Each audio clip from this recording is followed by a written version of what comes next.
Ito nga ang naging reaksyon ng team ng Houston Rockets matapos silang ilaglag ng Lakers sa NBA playoffs. Umpisahan natin sa kanilang ang head coach. Pakinggan natin si Coach Ime. I mean, everybody's disappointed, no doubt. Not what we expected, coming into the game tonight or the series in general. We all thought we'd be taking it back for Game 7. But to your point, tough night for a lot of guys. Shoot 35% and only score 78. You're obviously not going to win, even if you defend the way we did, which is giving up 98 and them shooting only 40%. Any average night, obviously, was a comfortable win, but Ayon nga dito kay Coach Ime Udoka ay hindi nga daw talaga ito ang kanilang ine-expect na pagtatapos ng kanilang season. Akala nga daw nila ay makaka-force pa sila ng Game 7. Inamin din natin ni Coach Ime na talaga namang struggle daw sila offensively. At grabe nga daw ang kanilang naging shooting, 35% sa field, at talaga nga naman daw na mahirap ma-overcome ang mga ganyan at manalo sa laban. At sumunod naman ay itong ang si Tari Eason. Pakinggan natin ang kanyang naging reaksyon.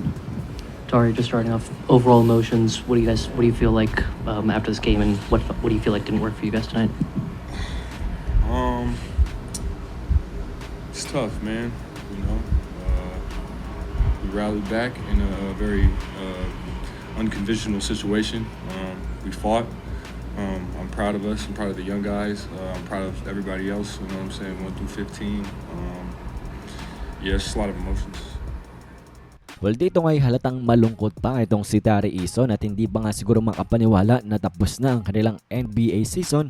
Natalo nga sila sa NBA playoffs na laglag ng LA Lakers. Sa tono pa lang ng kanyang boses ay talaga nga namang down pa rin itong ang pakiramdam. Hindi maganda ang pakiramdam ni Tari Eason after getting eliminated. Ito namang si Reid Sheppard. Pakinggan natin ang kanyang reaksyon. Your mind is, the game ended in the locker room afterwards as well. Yeah, it's tough. You never want to lose,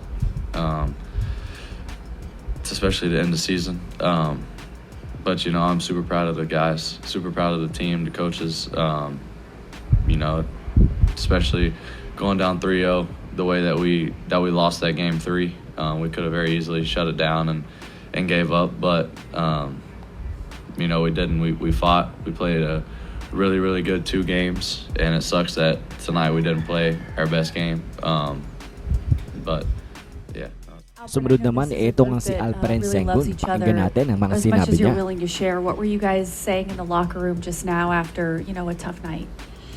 I mean, nobody was ready tonight to be finished, honestly.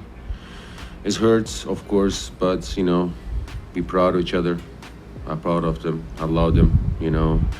We fight until the end. I mean, people give up on us, but we didn't. So, I'm proud of them. We fight until the end. And end of the day, we either win together, we lose together, and we stay together. Gotta learn a lot. There's big summer coming for us, and whatever happens, we gotta stay together and come back stronger next season. Well, ayon kay Sengun ay very proud nga daw siya dito nga sa kanyang team at sa kanilang na-achieve this season. Well, hindi daw talaga sila ready pa na i-end ang kanilang season. Akala niya may Game 7 din. Kaso nga lang, abay tinapos niya ng LA Lakers, tinapos sa kanilang bahay, nag-advance sa second round. At ito nga ang ilan sa mga reaksyon ng ilang mga Rockets players matapos nga ng round 1 exit nila sa playoffs. Kayo ba, ano bang masasabi nyo dito? Anong inyong opinion? Komento nyo lamang yan.